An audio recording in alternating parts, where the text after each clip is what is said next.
കഥ ഇന്നുവരെ വിഷ്ണു മോഹൻ സംവിധാനം ചെയ്ത് ബിജു മേനോൻ കേന്ദ്ര കഥാപാത്രത്തെ അവതരിപ്പിച്ച ചിത്രമാണ് കഥ ഇന്നുവരെ.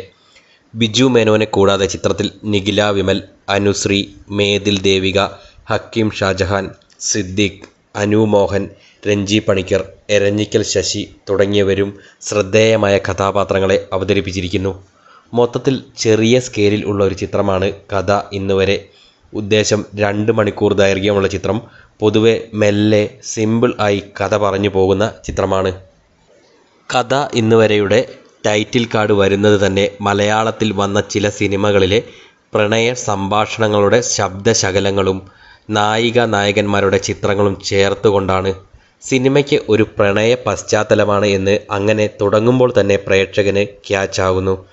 ബിജു മേനോൻ്റെ നായക കഥാപാത്രം കടന്നു പോകുന്ന പ്രണയ ജീവിതത്തിലൂടെയാണ് സിനിമ കഥ പറഞ്ഞു പോകുന്നത്. ബിജു മേനോൻ്റെ കഥാപാത്രത്തെ അദ്ദേഹം മിതത്വത്തോടെയും ഒതുക്കത്തോടെയും അവതരിപ്പിച്ചതായി തോന്നി. വലിയ അഭിനയ പ്രകടനം കാഴ്ചവെക്കേണ്ട കഥാപാത്രമായിരുന്നില്ല എങ്കിലും ബിജു മേനോൻ തൻ്റെ സ്വതസിദ്ധമായ ശൈലിയിൽ വൃത്തിയായി തന്നെ ആ കഥാപാത്രത്തെ അവതരിപ്പിച്ചുവെന്നു തോന്നി.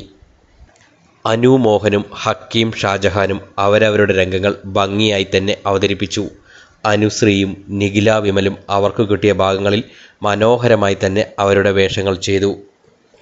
രഞ്ജി പണിക്കരും മേതിൽ ദേവികയും എരഞ്ഞിക്കൽ ശശിയും ഒക്കെ തന്നെ സ്ക്രീനിൽ തങ്ങൾക്ക് കിട്ടിയ സ്പേസ് കൃത്യമായി തന്നെ ഉപയോഗിച്ചതായി തോന്നി.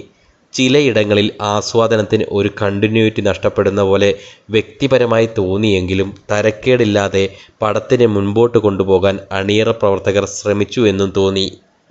മാരക പശ്ചാത്തല സംഗീതമോ വമ്പൻ ട്വിസ്റ്റുകളോ ഒന്നും തന്നെ ചിത്രത്തിലില്ല. മറിച്ച് ഒരു ഫാമിലി എൻ്റർടൈനർ ആയാണ് പടം ചെയ്തു വച്ചിരിക്കുന്നത് എന്ന് തന്നെ പറയാം. ഹ്യൂമർ രംഗങ്ങൾ അധികമൊന്നും തന്നെ ചിത്രത്തിൽ ഇല്ല എന്നാണ് പേഴ്സണലി തോന്നിയത്. ചെറിയ രീതിയിൽ അവിടെ ഇവിടെയായി കുറച്ച് കോമഡി രംഗങ്ങൾ വന്നുവെന്നും പറയാം.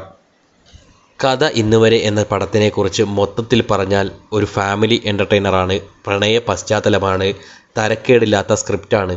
100-ൽ ഒരു 60 മാർക്കൊക്കെ കൊടുക്കുവാൻ കഴിയുന്ന ഒരു ഫീൽ ഗുഡ് ചിത്രം എന്ന് പറയാം. ഒരു ശരാശരി ചിത്രം കണ്ടിരിക്കാം.